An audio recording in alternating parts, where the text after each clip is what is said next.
ত্রিভুবনের প্রিয় মুহাম্মদ এলো রে দুনিয়ায় সাগর আকাশ বাতাস দেখবে যদি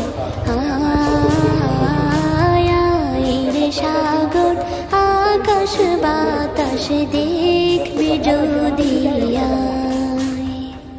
ধুলির ধরা বেহেশতে আজ জয় করিল দিল রে লাজ الله لمن حمده الله أكبر رحمة الله السلام عليكم ورحمة الله اللهم آمين اللهم أنت السلام ومنك السلام